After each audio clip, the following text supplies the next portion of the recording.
മലപ്പുറം എന്ന് പറയുന്നത് നിങ്ങൾക്ക് ആധിപത്യമുള്ള ജില്ലയെ പോലെയല്ല.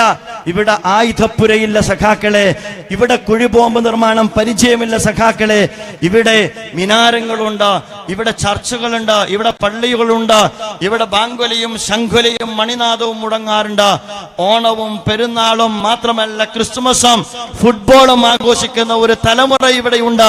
അതിലെല്ലാം ഞങ്ങളുടെ ബന്ധങ്ങൾ ഊട്ടിയുറപ്പിക്കാറുണ്ട്. ഞങ്ങളുടെ ഏതെങ്കിലും ഒരാളുടെ അടുക്കളയിൽ നിന്ന് നിങ്ങൾക്ക് കുഴിബോംബ് കണ്ടെത്തുക സാധ്യമല്ല. ഞങ്ങളിൽ ഏതെങ്കിലും ഒരു വിഭാഗത്തിന്റെ അലമാരയിൽ നിന്ന് നിങ്ങൾക്ക് വടിവാള് കണ്ടെത്തുക സാധ്യമല്ല.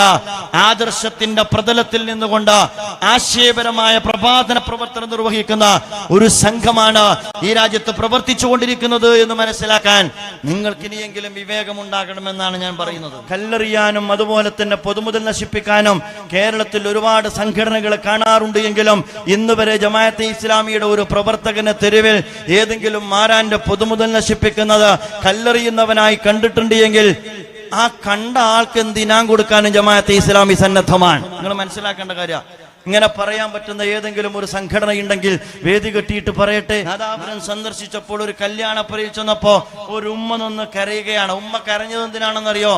മക്കളെ, എന്റെ മോളെ കല്യാണം മുടങ്ങി എന്നതല്ല എന്റെ വിഷയം. എന്റെ മോളെ കല്യാണത്തിന് വേണ്ടി വീട്ടിന്റെ ആധാരം പണയപ്പെടുത്തിയിട്ട് ബാങ്കിൽ നിന്ന് പണമെടുത്ത ഞാൻ പകുതി കടവും പകുതി പണവും കൊടുത്ത് വാങ്ങിക്കൊണ്ടുവന്ന ഗോൾഡ് ആ സഖാക്കള് രാത്രി വന്ന കൊള്ള സംഘം തട്ടിക്കൊണ്ടുപോയി എന്ന് പറഞ്ഞിട്ട് ഹൃദയം പൊട്ടുമാർ ഉച്ചത്തിൽ ഒരു ഉമ്മ കരഞ്ഞതാ നഗ്നനേത്രം കൊണ്ട് കണ്ടതാണ്. അതുകൊണ്ട് കൊള്ള ഞങ്ങളുടെ ഏർപ്പാടല്ല. കൊള്ളയും കൊലയും കുലത്തൊഴിലാക്കിയ ആളുകൾ അതറിയാത്തവരോട് തെറി പറയരുത് എന്ന് ഓർമ്മപ്പെടുത്താൻ ഞാൻ ഈ സന്ദർഭം ഉപയോഗപ്പെടുത്തുകയാണ്.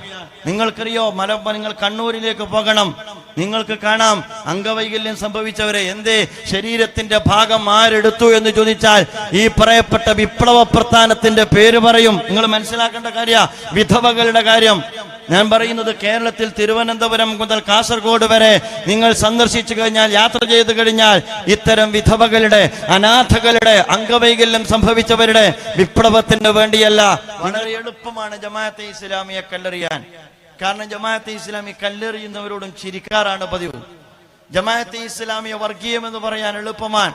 പക്ഷേ എന്റെ പ്രിയപ്പെട്ട സുഹൃത്തുക്കൾ അറിയണം, ഇസ്ലാമിക പ്രസ്ഥാനം പ്രവർത്തിച്ചുകൊണ്ടിരിക്കുന്ന കൃത്യമായ ലക്ഷ്യബോധത്തോടു കൂടിയാണ്.